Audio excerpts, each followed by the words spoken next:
We're live. Started off as a PG podcast, but then Devin just kept on dropping shits and fucks, and I'm just trying to figure out what's in her mouth.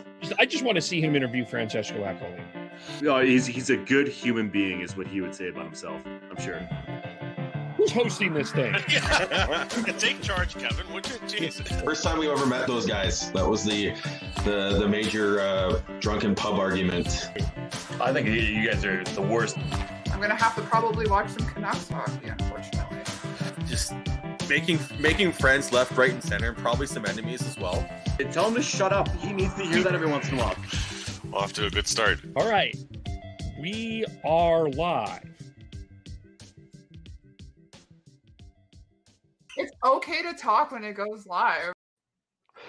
It is. Welcome to the Hockey Podcast. We are live here. You can follow us, of course, on Twitter at podcast_hockey.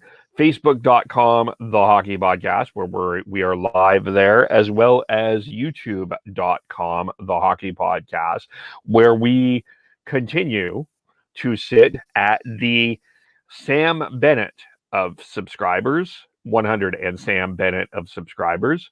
So join us there as well, and feel free to subscribe, as well as you can subscribe to the audio after. I do sound a little tired, Devin. Devin said I sound tired. I sound tired. Do I still sound tired? Yes, you do. You don't have the same pep you normally do at the beginning of the podcast. Okay, well, we'll pick it up here. Still drinking my coffee a little bit, but how are you doing?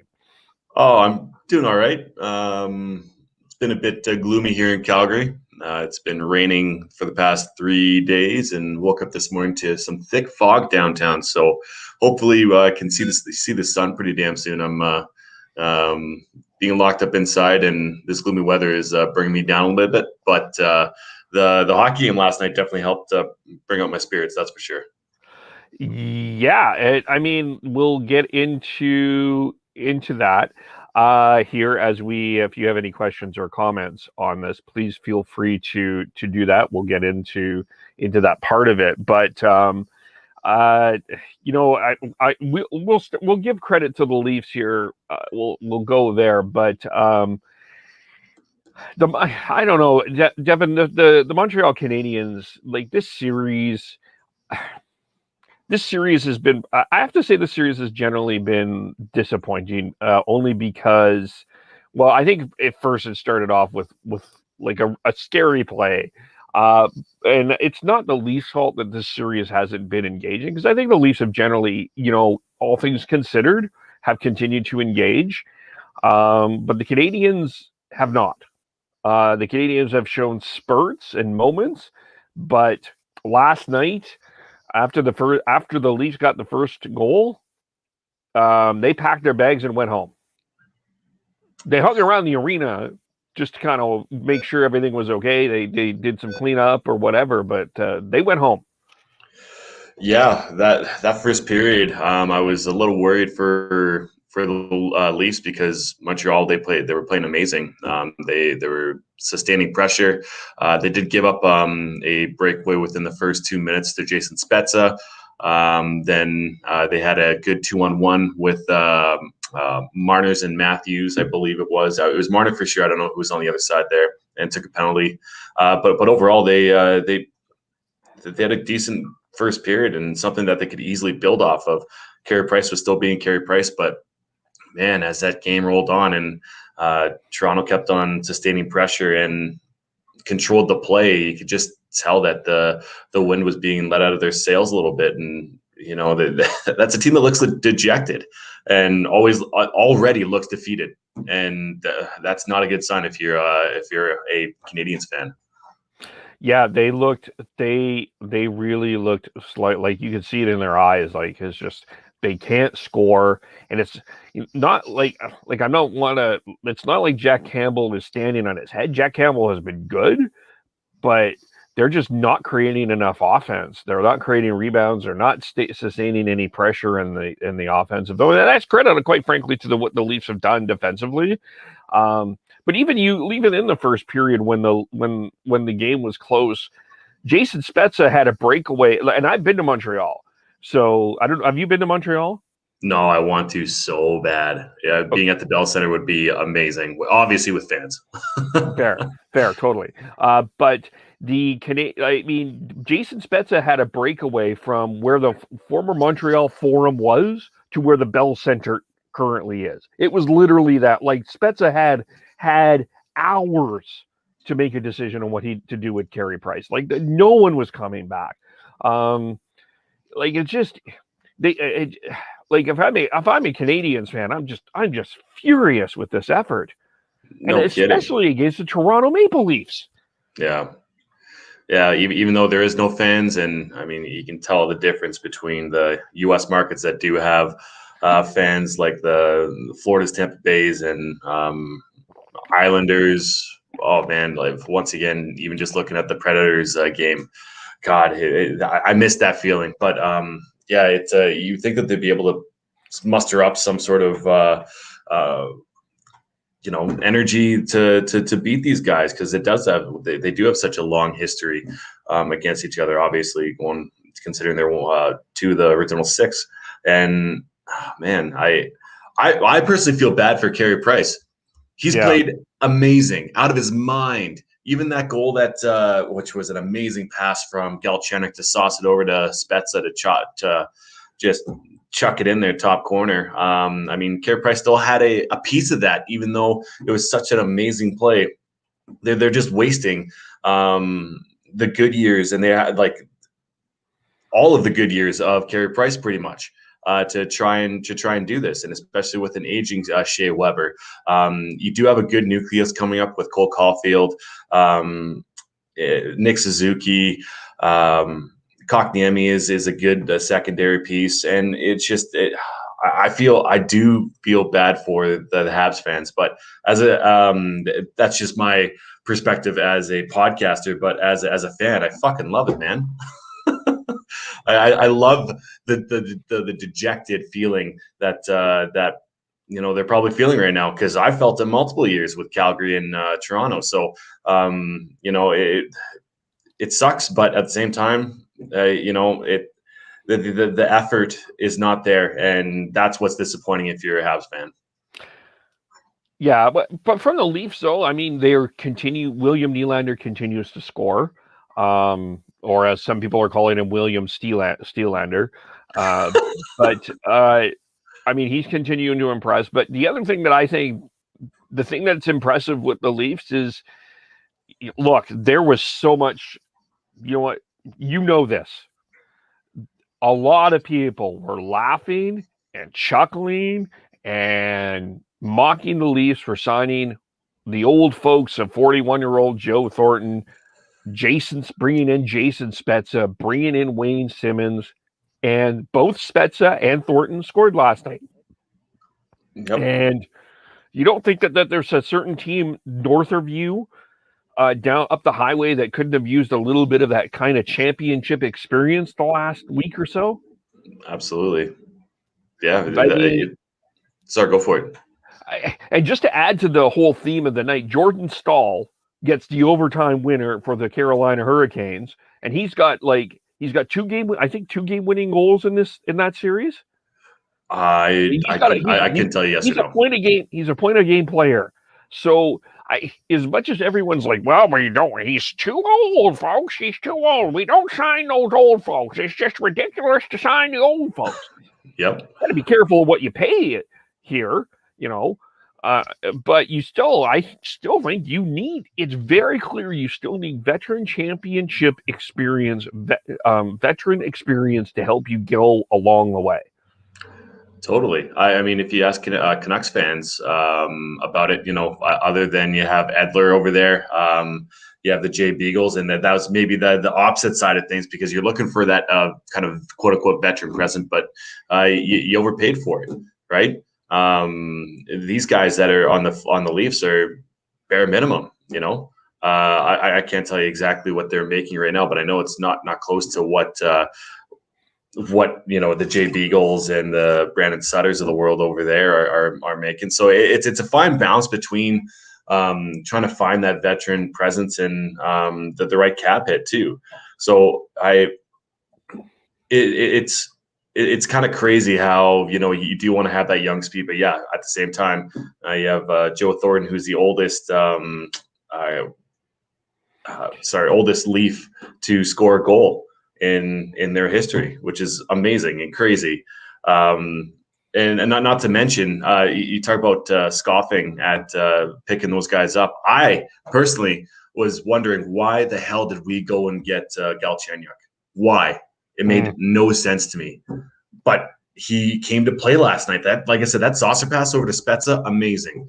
That goal from the first goal, Kerfoot to Galchenyuk to spin around pass to Nylander, unbelievable. Like this guy still has skill, and if you surround him with the right parts, if you don't have him as a core centerpiece, but have him as a supporting cast, these guys will thrive. It's the Phil Kessel effect down in Pittsburgh, and which in the offseason, it's going to scare me if we do trade Johnny Gaudreau from Calgary to whoever, that he'll thrive wherever he goes. Sam Bennett, Talbot, Lomberg, Garnet Hathaway, even though he's out. There's these players that get shipped out of different places, or get shipped to different places from your favorite team. You go and see them thrive somewhere.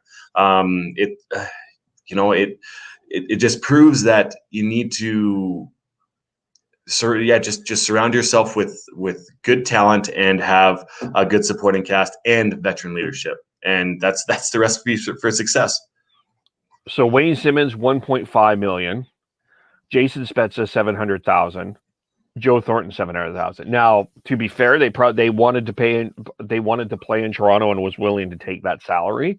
Yep, that's fair, but they're able to do it, and that helps. And yeah, Galchenyuk is a guy that he's a guy that has been bouncing around to a number of different teams. He was traded to three teams this season, because he ended up in Ottawa, and then he ended up to Carolina, and then to Toronto. So he was traded twice. Carolina. Yeah.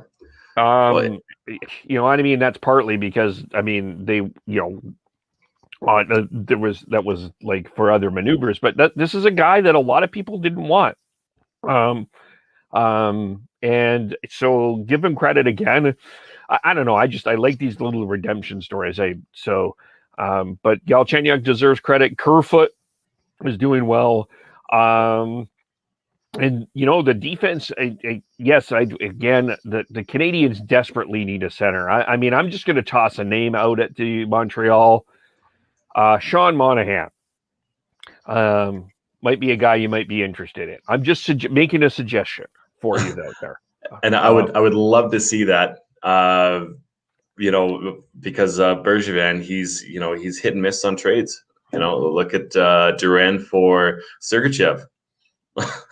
But at the same time, I think that he won the Weber Subban trade too. So they're a little hit and miss. But I guess just talking about they do need some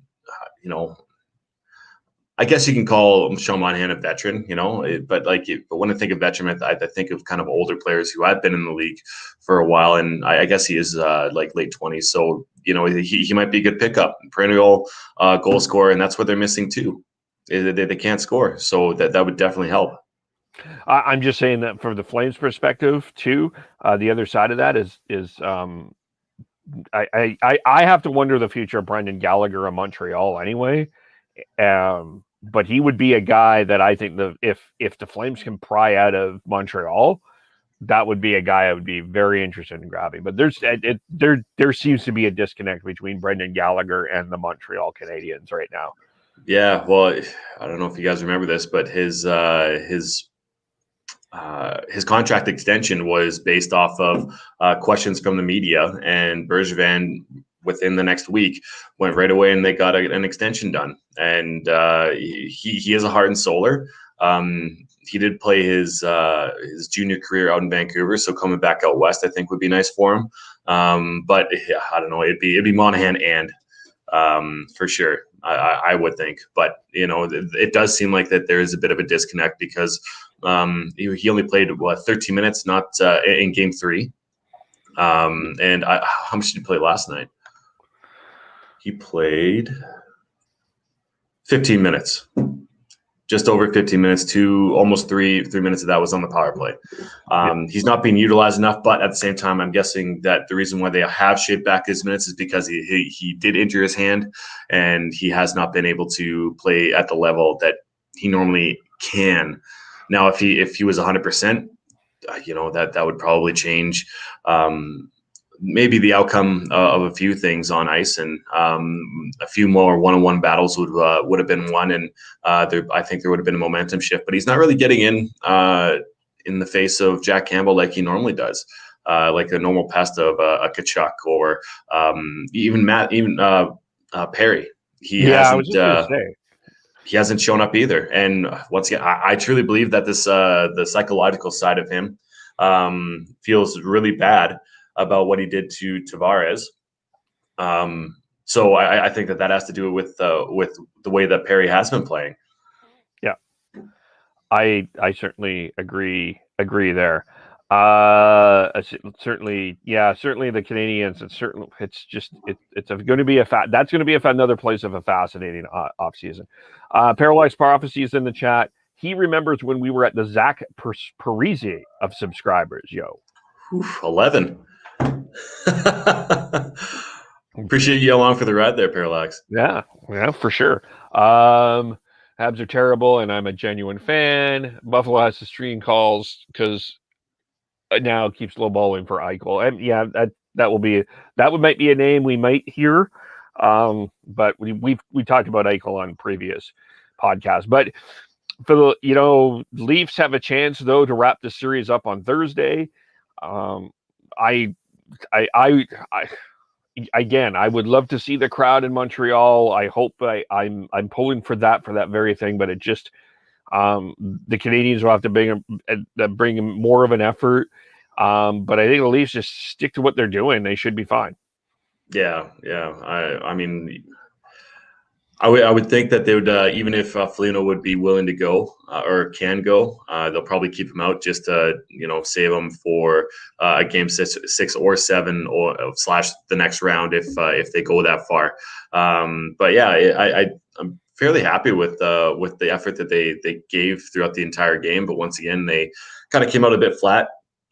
And the one thing I'm watching for is a little bit more magic from Marner and Matthews. We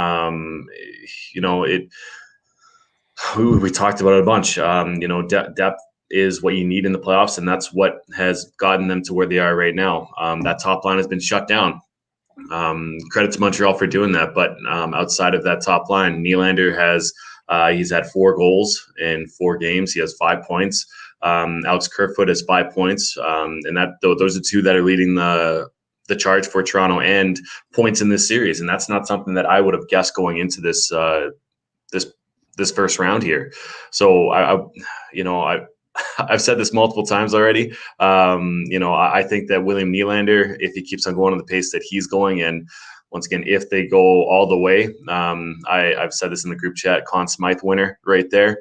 But it obviously still a long ways away from that. But they just got to keep on rolling the way they are. One criticism I do have with Sheldon Keefe is since they took out Sandin, they put on Riley at the top of the power play unit.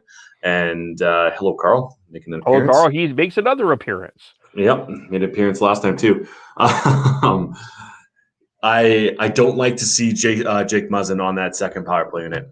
Yes, they are quote unquote easy minutes, but I would rather save him for the hard minutes off 5-on-5 and the PK.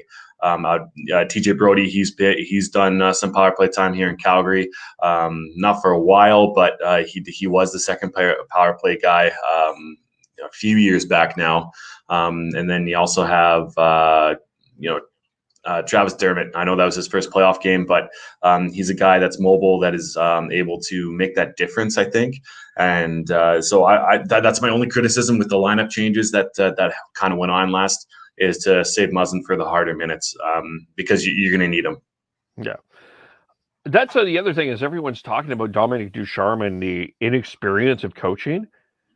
This is only Sheldon Keefe's second, if you want a first playoff Yeah. and last year play it. This is only his second round of this. He doesn't have much more experience than Dominic Ducharme. It's not like this is Ducharme versus a veteran Scotty Bowman here. No disrespect to Sheldon Keefe, but in terms of respect, it's not that different. No, it's not. Yesterday we talked about Tippett, and if he's on the hot seat, it's once again, who does he have to work with? And they do have some good players in. I'd say that Montreal's constructed better as a team, as a whole, than the Edmonton Oilers, if I'm making that comparison. But it's, it could be the lack of experience. But if you think about the road that these head coaches have taken to get to where they are now, it's because they know what they're doing, right? But it's that upper tier, it's that 1% of coaches, less than 1% of coaches that make it into the NHL and start coaching. It's the exact same thing as if you think about if you want to make it to the NHL. You got to work your ass off. You got to separate yourself, and the strategies that are involved with coaching are very, very minuscule, but very important. So it could be the fact that he doesn't have the experience and the pressure behind it all too. That could be coming into the effect as well. And knowing Bergevin, hi buddy, knowing Bergevin, he just wants to be loved right now. He's very hands-on, and he kind of had a snippet of what happened when that disallowed goal, or they wanted to have a disallowed goal from Joe Thornton's stick being interfering with Carey Price.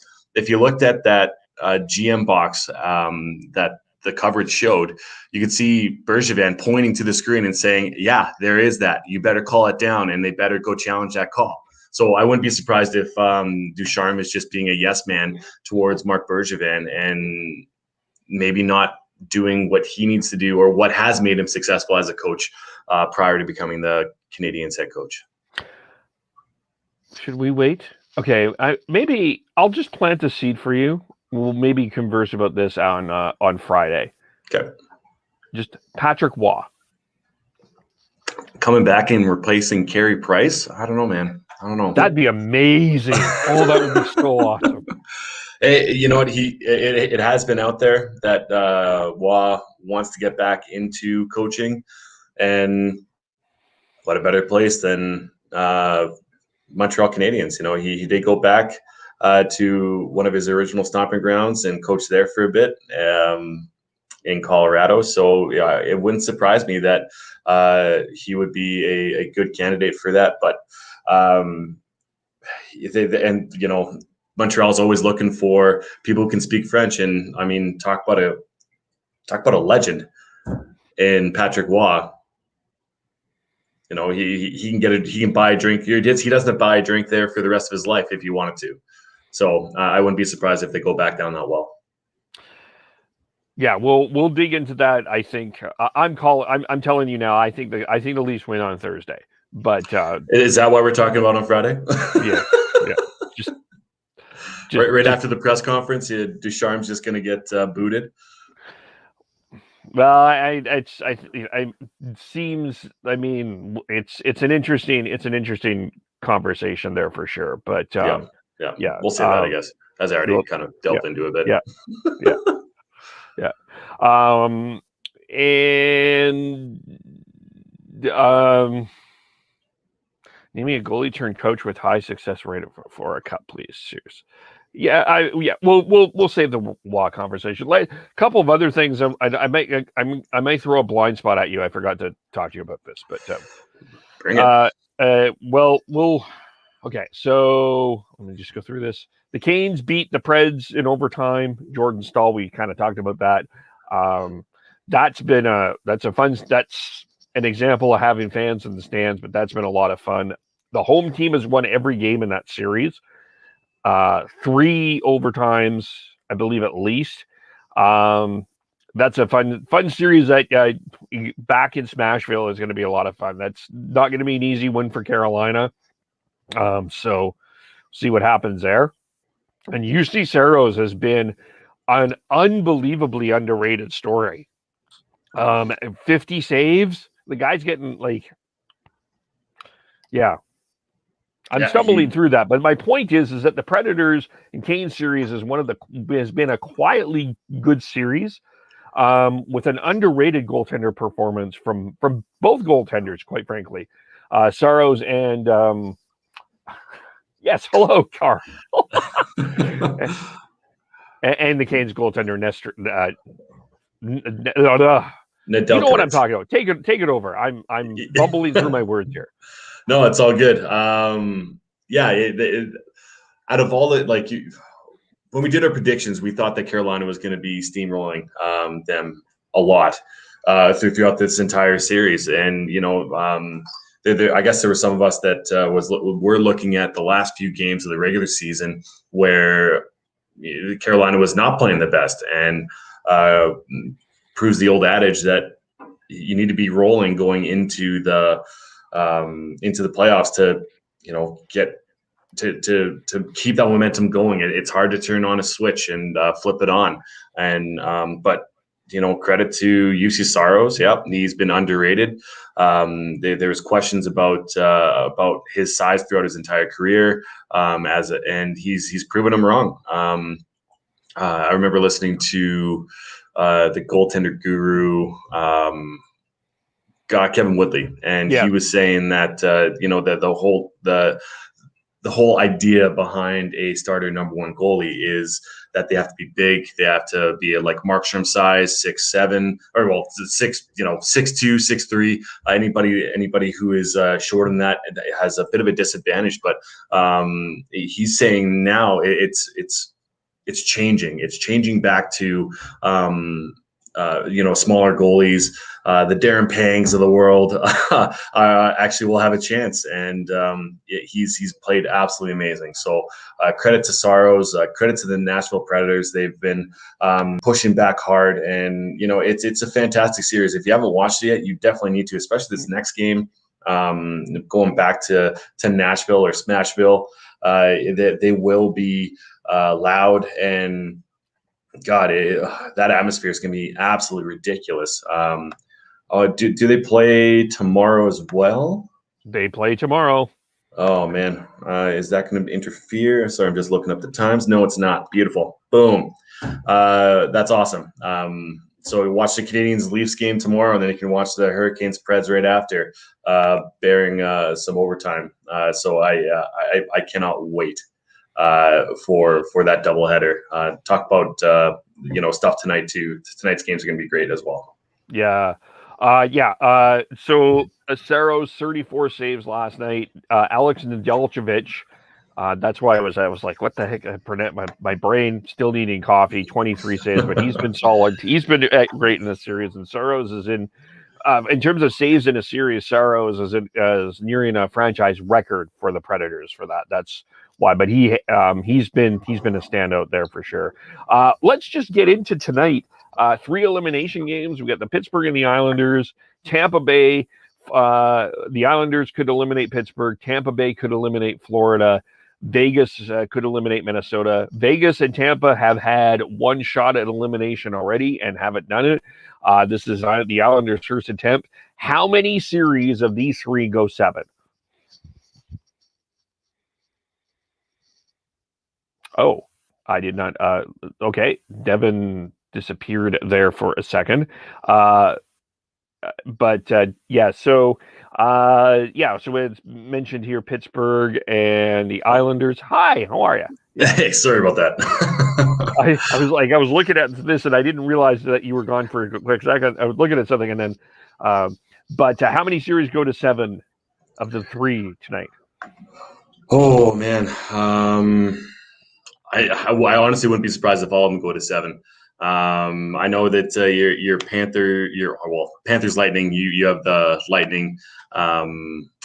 So I want to see 7 out of that. I think that'll be phenomenal. It'll be a blast. It's in Tampa Bay tonight, and then they could easily go back to Florida for the next game. So all of these games. Okay.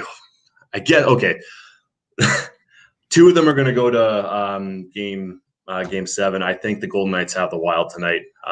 But once again, I wouldn't be surprised if Talbot stands on his head again and the Wild push, one more game and goes to a Game 7. But as far as entertainment goes, the Penguins, Islanders, I hope they push, and I hope the Panthers and Lightning push. But yeah, I don't give as much as a good feel-good story the Wild have been. I just think that overall they need to they don't have enough firepower to push past the Vegas Golden Knights, and especially since the winner of that will be playing Colorado. I just think that entertainment-wise and the two powerhouses in the West, with being Vegas and the Avalanche, I think that'd be a really fun second round matchup. Sorry, I got Brad Treliving calling. 1 second. For me, I will say that the Tampa beats Florida. I think I picked Tampa, so I'm going to stick with that.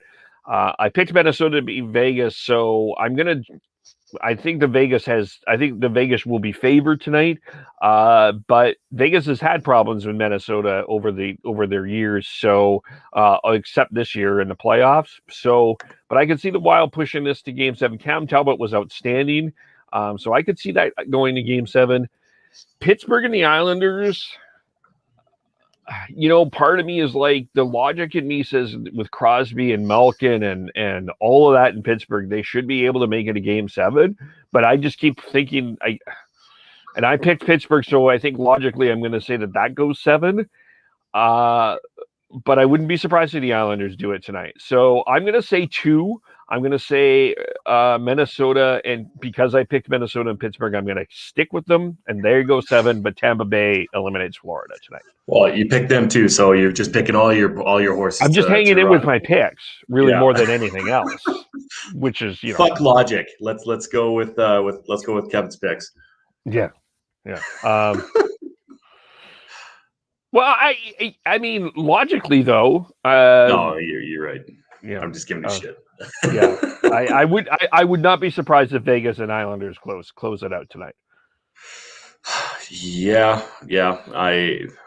I think Vegas does. I think the Islanders do, but I wouldn't be surprised if Sid the Kid comes and plays. And I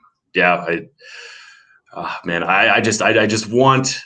I'm so sick of the Tampa Bay Lightning. I think I still have a bit of I definitely do still have a bit of a stick in my craw about 04. So even though it's a completely new team, different team, and they won last year, so I would love to see a different Stanley Cup winner this year. And I mean, obviously with the Toronto Maple Leafs. Fair. That's fair. The two other quick things here. Wayne Gretzky has resigned from his Edmonton Oilers vice president position. Did you know that Wayne Gretzky was working with the Edmonton Oilers? I figured he would be on some sort of level. I thought he was an advisor, but I had no idea There we go. to what capacity he was involved with that organization. But yeah, it did surprise me to hear that, and it's kind of interesting to see that within the same day of him doing that, he signs with TNT, right? Yeah, so reportedly he will be a studio analyst with TNT, with Turner Sports. They have also announced, it looks like Kenny Albert and Eddie Olczyk will be joining as well. With Gretzky, I know that there's some people that are going to think that this is going to be a very boring thing, but I really think it depends on how they use Wayne Gretzky. There are some interesting opportunities using Gretzky. I think just getting that name in there, I think for a lot of non or hockey casual observers, which I think TNT will attract, I think that Gretzky will bring that. I think he has an opportunity to bring in kind of the outside hockey market into the hockey market, just because of his name. Again, I can see some Wayne Gretzky, Charles Barkley segments going on. I think would not be surprised if Barkley is in some ways part of the TNT coverage. And I also think that you can do some interviews with him and some of the stars, like a Gretzky McDavid interview, a Gretzky Crosby interview, a Gretzky Matthews interview, a Gretzky Ovechkin, something like that. I think there are ways that I think that just makes it interesting. In terms of him sitting there and being a Kevin BXer or a studio analyst, in terms of what the traditional role is, that won't be fascinating. But how they use Gretzky, I think, will be fascinating. Yeah, I think that I don't see him instantly. I thought about what you just said, just with bringing in interviews and talking with ex NHLers, ex stars of the game, and current stars of the game as well. So I think that's where his bread and butter is going to be. And as far as him being an analyst, I'm not quite sold on that. I can definitely see with his interviews. He just has a bland kind of monotone voice that it can be hard to be intrigued and captured by. But I mean, I don't think there's anything wrong with bringing arguably one of the best, if not the best, hockey player to ever play the game. So it's a good move by TNT. But yeah, it just kind of be very interesting to see how he's utilized. Yeah, that I think is the big thing. And I think with Ed Olczyk, that probably moving to TNT, that might move Brian Boucher. I suspect probably will be a candidate for the number 1 slot in ESPN's color commentary. I think there's Gary Thorne is still out there to be the lead play-by-play guy, but that will be interesting as well. Yeah, that's out of my realm, to be completely honest with you. You, Tyler and Sean, know more about the ins and outs of each network and who they have employed and who's potentially going out. So that's out of my realm. Fair enough. All right, I'm going to ask for a hot take here. Oh, I love hot takes. Okay, rub your hands, because we missed this. But because we were talking about, there's been all this talk about McDavid and the Oilers. So let me just ask, and we'll dig into this as the week goes on. Is Alex Ovechkin a Washington Capital next year? Yeah. Sorry, I don't think there's a hot take there. I think UFA. that he's UFA. I mean, he is saying all the right things, that he wants to stay a Washington Capital. I think that it's a different story if they're not where they are at in the grand scheme of the NHL. They're still a top tier team. They got 2 good young goalies in Samsonov and Vanacek there. They still have their core, their nucleus of John Carlson, TJ Oshie. They have Zdeno Chara there. I know he's only on a 1 year. He's on a 1 year, I'm pretty sure, if not a 2 year. So he might come back depending on how he feels. I just Kuznetsov potentially might be on his way out. I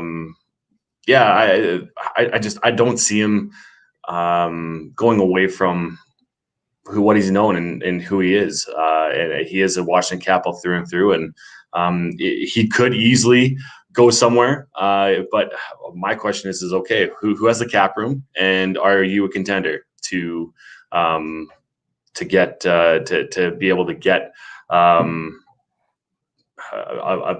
highly the best sniper in NHL history, in my opinion, in Alex Ovechkin? That'd be a hell of a run. And if you are going to get him, you're going to get him at a high price. And he's going to want everything. So I think I'd have to take a deeper look into seeing which teams are able to take that cap hit for. He'll probably take a 4-year deal or maybe even a 5-year deal at, God, it would be 10 plus, maybe even 9. I got to take a look at it a bit further, but I don't see him going away from the Caps. I'll have to think about this a little bit more, but it wasn't talked about, but he is I think the big point is he is an unrestricted free agent, and I think that hasn't been talked about enough. And I think most people are probably with you. They don't think that he's going to leave, but I do wonder if someone is going to throw a load of money at him. And I mean, I'm just looking at a few candidates here. I don't see who can yet, but someone might back up the Brinks truck for him. But the one thing I do think with Washington is that roster does need it does need a drastic makeover. It is a stale roster. But they have some work to do in terms of like, I mean, Kuznetsov, Tom Wilson, those are guys that are absolutely, are they talented? For sure. I'm not going to dispute their talent, but they don't seem to be there. I don't know. I've not been a guy that has been completely sold on Tom Wilson. I wouldn't be surprised if we hear him on the trade block. I wouldn't be. I think that they definitely need to spruce up that defense. And I think they need to improve a little bit forward wise. I mean, I think they need to shake some things up in Washington. But I think stale is a good word for it. I think that's a perfect word for it. I don't think Kuznetsov is around next year either, just with all the controversy he's kind of gone through for even just in the shortened season. He's been on the COVID list twice, and right before he was on the COVID list the second time, he had the team suspended him for a day, and then he was on COVID list. So, and I wouldn't be surprised if Samsonov's along that same line. Maybe you have a little bit more of a leniency towards keeping him around. But yeah,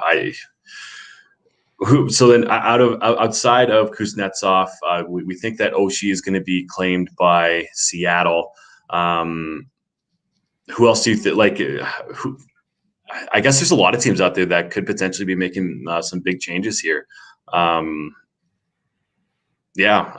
just kind of curious on, do you see any landing spots for Kuznetsov or even a Tom Wilson? Kuznetsov, it could be. He has 4 years at 7.8 left. That Put could you on the be. spot. That could be. I mean, I'm just thinking here off the top. I mean, I put you on the spot. So Montreal could be. I wonder if Montreal's an option, needing a center. Minnesota, maybe. Maybe Minnesota. I'm just thinking because there's that Russian connection with Kaprasov. No. Yeah, Kirill Kaprizov. Yeah, that could work. Maybe St. Louis. Maybe Vegas. I mean, there could be a few teams interested in him. That cap hit, I feel like might wear me off a little bit. Plus, he is 29 as well. Yeah. So, yeah, I just wonder if the Rangers make a run for Ovechkin. If they don't get Eichel, then that could be a good possibility. Him, Panarin. Oh my God. Oh wow. Okay, I wasn't going to imply this, but could you see I can't see it. I just can't see Ovechkin going to Edmonton. I don't think so. I think that's a long shot. Once again, the cap needs to be. They need to figure something out there because once you do have a hell of a top line, but then once again, having superstars on a team, if they're not producing, then you are fucked. Your brother has chimed in. Oh, hello, Sean. Hello, Sean. Not coming on the podcast, but watching from YouTube. Can't. I don't know. Can't click. I guess he can't click on the thing. Did I just call him out? Yeah, I think so. This was a weird season and not one that you should overanalyze roster. I think you're overreacting on the Caps. That's a stale roster. It is a stale roster. I think you have. I'm not overreacting. There's three straight years of non-playoff success since they won the Stanley Cup. They do need some sort of shakeup. Well, I think it's along the lines of look at the Wild and how they shook things up in the locker room because it was just an old boys club there, and this could be similar. I mean, once again, we're not in it. We haven't heard any rumblings that there's any sort of friction between anybody within that locker room. But if you take a look at the longevity of that core that's been there, and yes, they've had a certain amount of success in the regular season, and only a little bit of success within the postseason. Yeah, they won a cup, but how much longer are you willing to trot these guys out? And, it's kind of like Pittsburgh as well. I think Pittsburgh is going to have to shake up their core to figure out exactly, to try and get some new bodies in there and shake up that locker room, because even though they are probably, hunky-dory together within that room, change is not always good, but not always bad either. And you got to get the right people in there to motivate everybody else. So I do think that they do have a good, if you look on paper, once again, they have a good team, but they haven't been able to push past the first round since they've won the cup. So I think that there should be some a thought process there to do some shakeup. Like I said, I think there's a lot of teams that might be overreacting.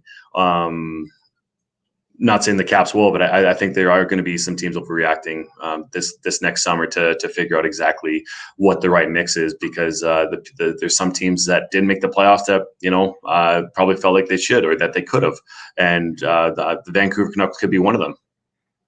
Yeah. Right. Yeah. I mean, well, I would not be surprised in terms of Tom Wilson. I would not be surprised if we hear rumors. I'm not saying he's coming. I'm not saying that they should do it, but I would not be surprised if we hear Tom Wilson to Calgary rumors. Oh man. Well, I don't think.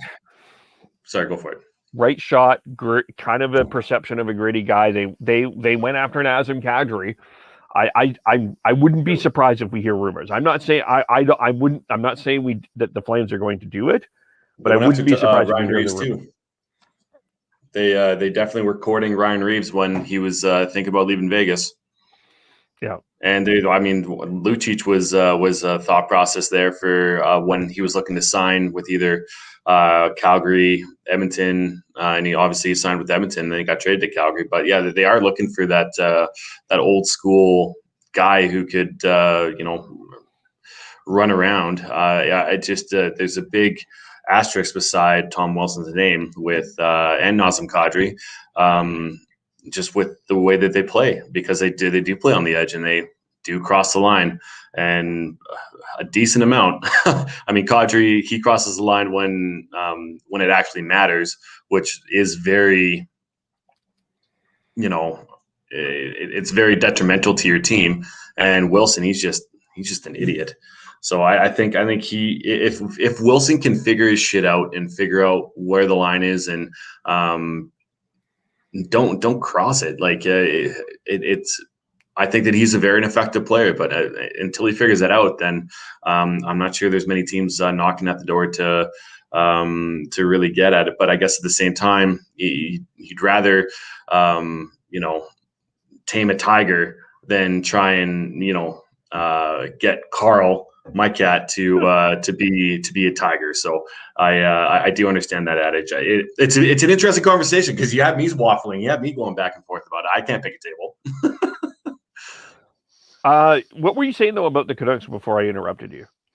Oh no, just that I think there's going to be some potential big changes coming to some markets that think that they are close and that they do have a team that could potentially contend within a certain core, but maybe the mix just isn't right. And Sean's probably yelling on the other end there, but we have talked about it before on here, as there could be a core piece going out. He did comment.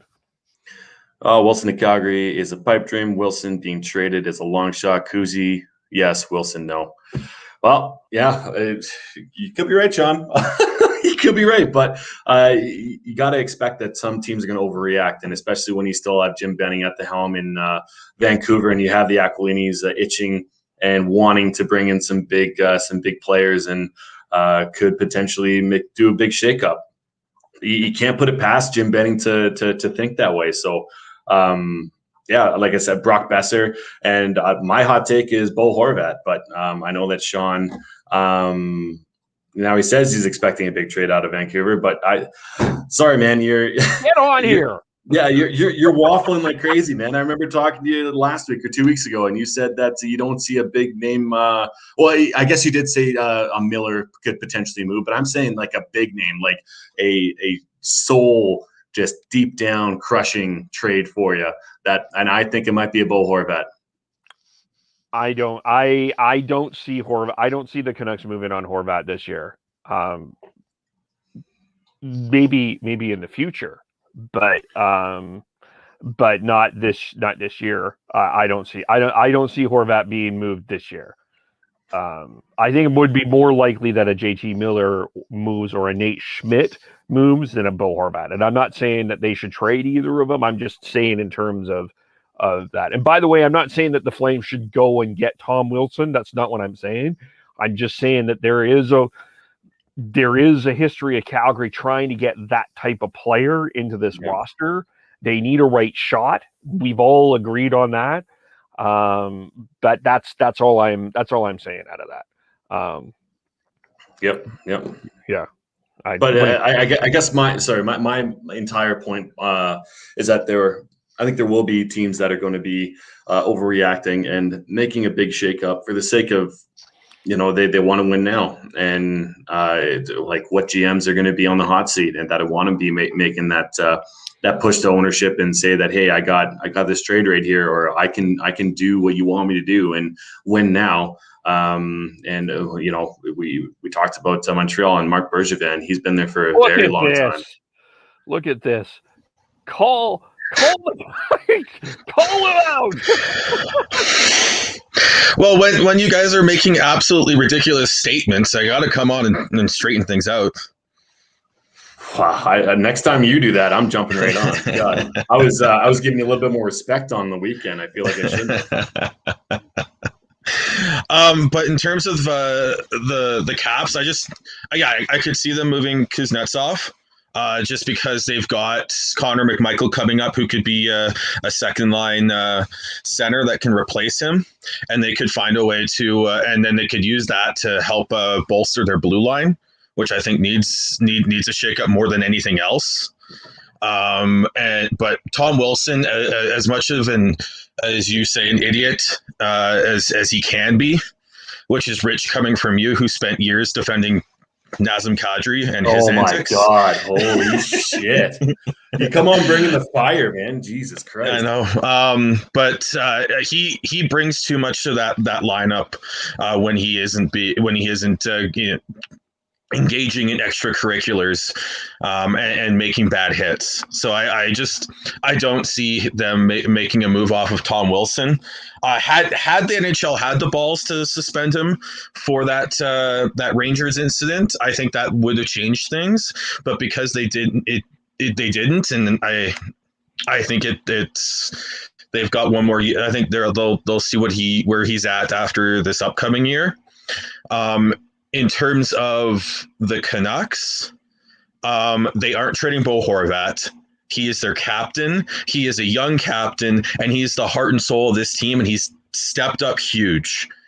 JT Miller, potentially, but I think he's quite happy there, and I think they're quite happy with him, especially with the ability to move him from left wing to center, to build depth in the lineup if possible.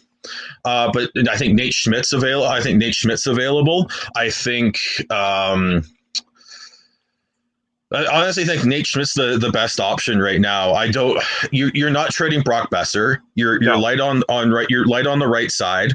You're not trading. Like you said, you're not trading Pettersson, Hughes, Besser, and Horvat. Those are your key core four that you're building around, and Demko. But I do think that Schmidt's available. I do think that I could see them moving off of maybe a younger player that hasn't quite hit, hoping to try and find something else. But I think really the most realistic option is Schmidt. I don't foresee them trading the younger players, but I do think that they are going to try and make a big move with draft picks and prospects. And Tyler Myers could be an option as well to move.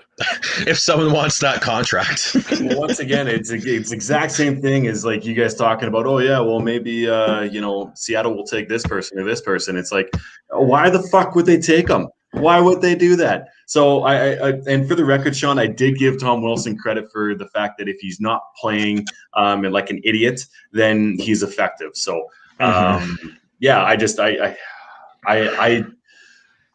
knowing Jim Benning, knowing the fact that he can be a complete idiot, and knowing that the Aquilinis are hair trigger happy with trying to make moves and trying to make sure that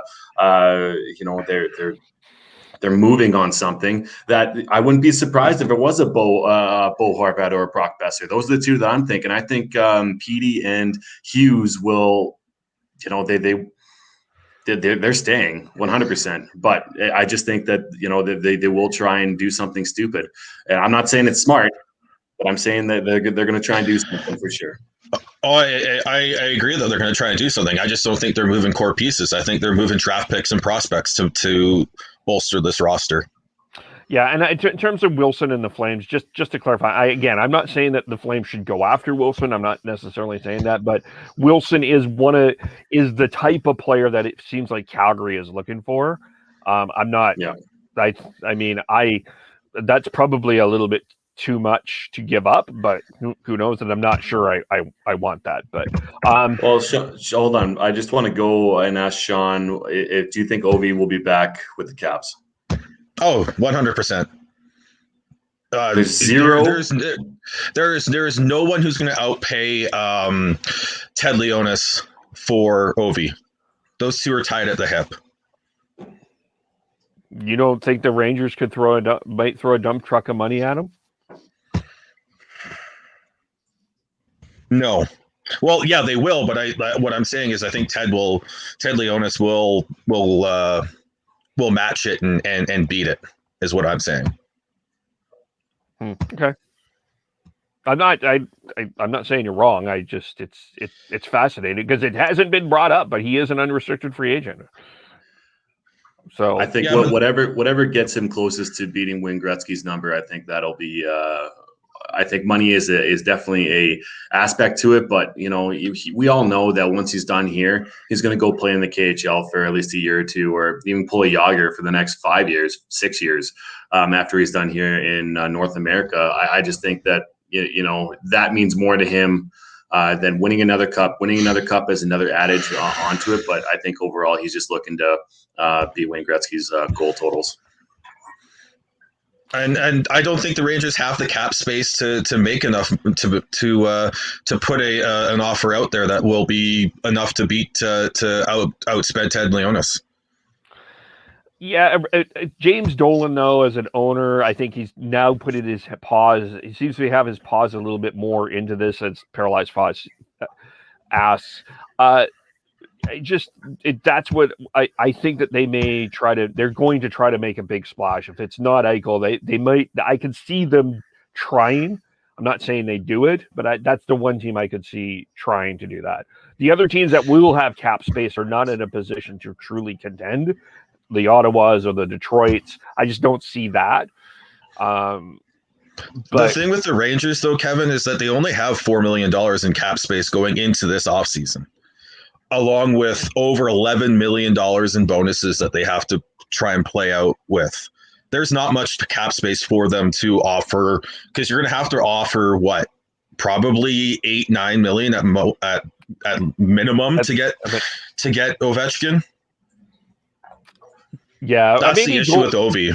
Yeah, for sure. You're right, but then James Dolan does not operate in logic, so that's the one thing. But I think the chances are high Ovi stays, but and we haven't had so maybe now that we have you here, maybe get your thoughts on the Oilers Jets, the sweep, kind of your thoughts on that, and as well as people are overreacting. People are overreacting on whether or not McDavid will want out. I don't think he's going to want out this year. I don't think he's going to want out next year.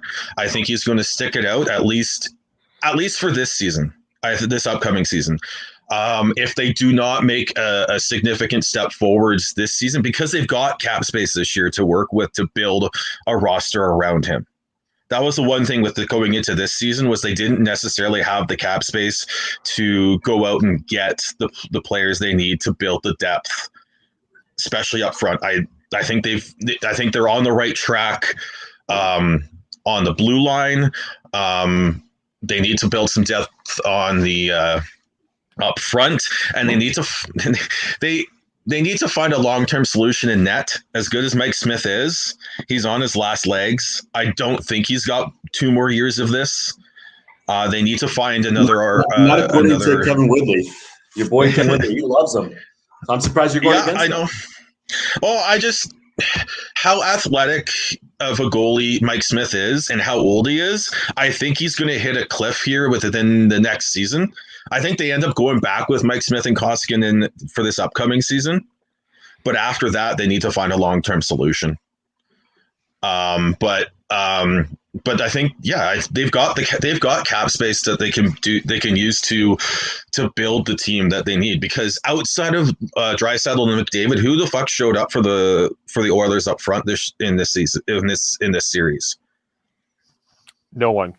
Well, I'd say Josh Archibald. He's tried everything that he could. I thought that he played very, very well throughout his time of, obviously he got suspended, but he did the best he could. But I mean, outside of that, no one. Yeah, Nugent Hopkins was a disappointment, but as well, that will be an interesting situation. If he comes back or not, that will be fascinating in Edmonton too. That's a See, that is a very interesting discussion. Would the Oilers be better off letting Nugent Hopkins go and then using that cap space to get, say, two players that can play sort of top 9 minutes, especially if they commit to having Draisaitl and McDavid on different lines? Yeah.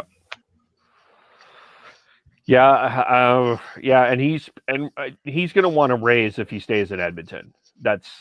He's going to want more than 6, I would think. It'd probably be about 7, I would think, 7.5. He's probably going to be asking for 5 to 6 years. I think it just depends on the term of that contract for him. Flat cap. Nugent Hopkins, let's see here. Just looking at his stats, he's still 20 goals scorer. Yeah, 52 games. He had 16 goals, 19 assists, 35 points. Yeah, he'll be up in that 6.5, 7 range, I think. I think you'd have to pay a little bit more, even a little bit more if they want long term. Yeah. But then again, like I said, they have to kind of look long term with him too, and roster construction, because Darnell Nurse is going to need a new contract after this upcoming season. He's making five. He's a cap hit of 5.6. That's at least a $2 million raise there for Nurse. So you got to look longer term there with Nugent Hopkins, and I really do think that with McDavid and Draisaitl, maybe it is time to maybe move on from Nugent Hopkins and see if you can build the depth with the extra cap space from not spending it on just another top end player. My question is, okay, if it's too soon for McDavid to ask for a trade, because I think he has 1 year left. If he doesn't see any progress within this lineup and within where they're going to be potentially next year for the playoffs, then I truly believe he will. Look, I mean, I don't think Buffalo and Edmonton are very far off from each other in the lack of success and looking for just success in general within both those organizations. And look at Eichel hasn't asked for a trade, but he said like everything is looking towards, and everything that he's saying is looking towards asking for a trade. And he could have one more year left there just to kind of put the pressure on through the media so that ownership group and God, the GM is eluding me. Craig Adams. Kevin Adams. Kevin Adams. I'm so bad with first. I know last names. These general managers with hockey players. I know Peter Holland. Ken Holland. Yeah, all the same. Put the pressure on him to figure something out within this offseason to show that they are moving in the right direction. Yes, they are still young players as far as McDavid and Eichel go, but I truly believe that this new generation of superstars, they want to win now. And yes, you had Taves, Crosby, Marchand all get cups within when they were younger. But that having that as your attitude and that as your end goal, I don't think there's anything wrong with that. I think that those are the type of players that you win with, that have that attitude and who want to win. There's a huge difference between what's happening in Buffalo and what's happening in Edmonton. We forget this. What Eichel's issue was is how they handled his injury. That is the biggest problem. What happened in Buffalo? Yes, it's a dumpster fire there for sure, but it was how they handled his injury. There is a huge discrepancy if he should have been playing or not. To the media, that is what has been out there. But you got to understand that, like, he has not been happy with the way that this organization has been I'm going not disputing that. But where I'm disputing what you're saying is you're putting the Oilers in the Buffalo Sabre dumpster fire. I think the Oilers, as much as we want to laugh and mock at them, I think what Ken Holland has done there, I think they've made some tremendous strides in being a better organization. I really do believe that, and I just don't see McDavid. I don't see the organizations in the same boat at this particular point in time. And remember, McDavid was injured. McDavid had a knee injury. They seem to have handled that really well. I just think the organization's in a better place in Buffalo. I'm just saying, if you break it down further, yes, but both those organizations should be better off than what they are right now with the amount of top-end draft picks that they've had, and just the way that the former GMs and the owners have conducted themselves. How much different is it going to be going to a different organization? Just ask, once again, Sam Bennett, Talbot, coming out of Calgary, right? And they're thriving in their new organizations. Yeah, that's where I'm getting at. That's where I'm coming from, is that they're not similar in the aspect of a dumpster fire in Buffalo, but they're underachieving is what my point is. Were you going to say something, Sean? Yeah, I don't think the Oilers are underachieving, but at least they've made the playoffs. With McDavid, they've played sort of playoff. If you include the play-ins last year, they've played that's 3 seasons that they've played elimination series games, while the Sabres have not made the playoffs since they drafted Jack Eichel. The Sabres have not made the playoffs in 1, 2, 3, 4, 5, 6, 7, 8, 9 years, and they haven't gotten out of the first round in almost 13, 14 years. Like it's crazy, and I just think that I think it's table the McDavid trade discussions till next season, and after we see what they do this offseason and how they do in a back to what would be hopefully a pretty normal season in the 21-22 season, and see what happens there, because this season was just an absolute, like, they did the best they could, the NHL, with the scheduling and everything, but it's not the same. And I just look at it and look at where the Oilers are in terms of, they've got a whack ton of cap coming off the books, and they need to figure out, and they need to use that properly. And if they do, I think they will be battling for the division title next season. If they don't, then they'll just be meddling around, and that's when I think McDavid will request the trade. But I also think it's also noteworthy that his no movement clause kicks in, I think, July 1st next year. So I think if he wants to control where he goes, and I could see him do, like, if they don't take that next step. I wonder if he waits till that happens and then controls where he goes. And I just want to, Parallax is going nuts over there on the comments. I just want to point out, he said the Oilers were so impressive before the sweep, after everyone is calling them a dumpster fire. What the fuck? Parallax, it has to do with playoff. You can do whatever you like. You can do amazing in regular season, but playoffs is where it matters. And right now they have not shown, other than that one 2016, 2017, where they got out of the first round. And they just where that organization has come from, the history of what they've done, as far as making moves and making showing that they're serious about making a difference within that lineup. They haven't done it. And Ken Holland, he has a big track record for sure, but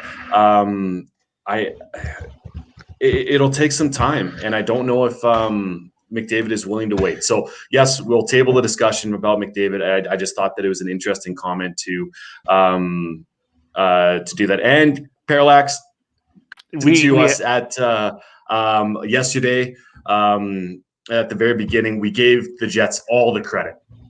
Kevin and I gave them all the credit. They're still not getting enough credit, though. Like, as much as we've just spent another 10 minutes talking about the Oilers, and in that we have not given the Jets enough. I just still don't think they are getting enough credit for what has been done here. Well, yeah, but I'm saying that our podcast has given them a lot of credit. But this doesn't have to do with the breakdown of the entirety of this sweep. It's about understanding where the organization is at as a whole, and where the depth is on that lineup, and it's not there. And that's the difference between those two franchises.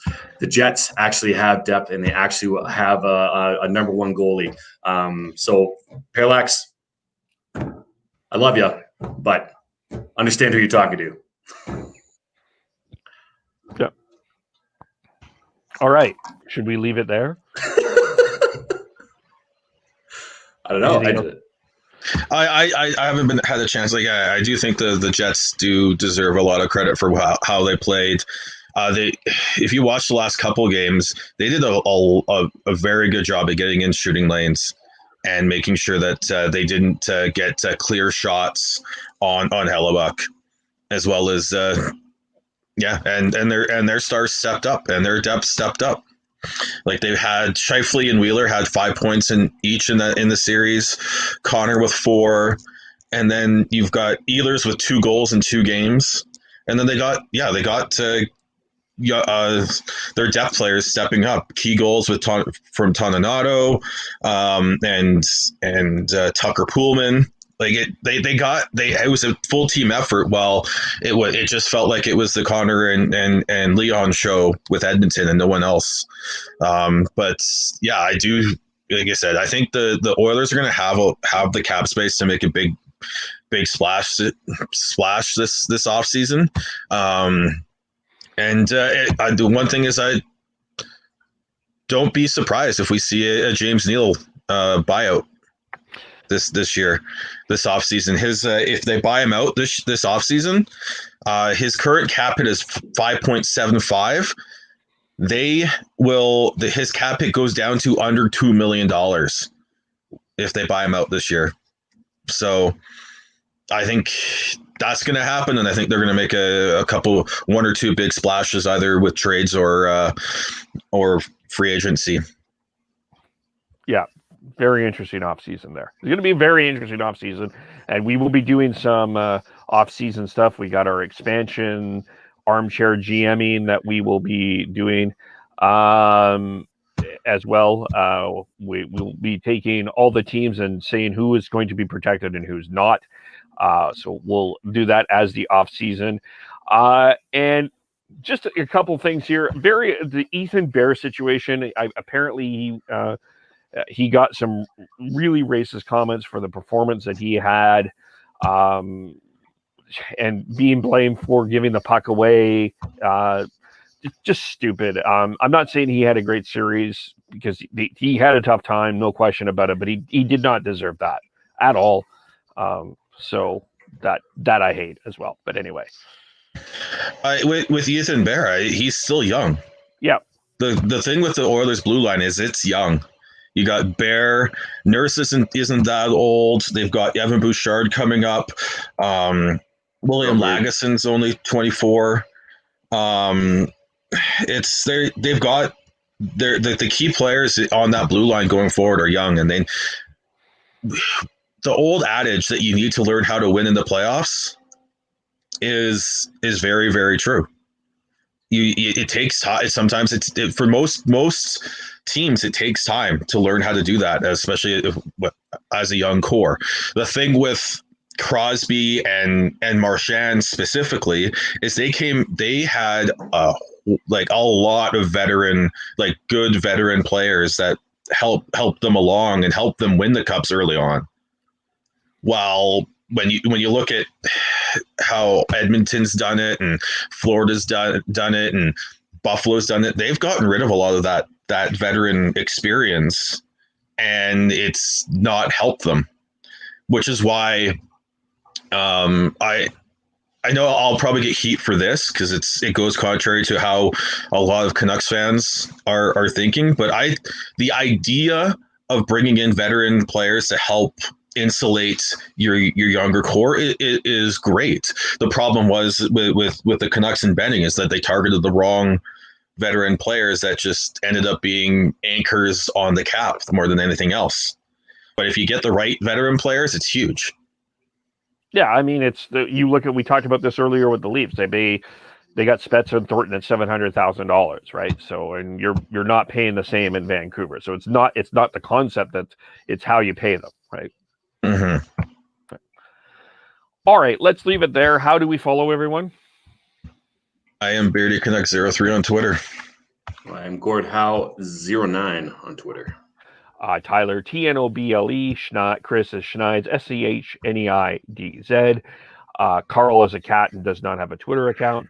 Podcast _hockey, Facebook.com, The Hockey Podcast, YouTube.com, The Hockey Podcast. Subscribe to the audio after, and we will be back on Friday morning recapping the Leafs and the Habs.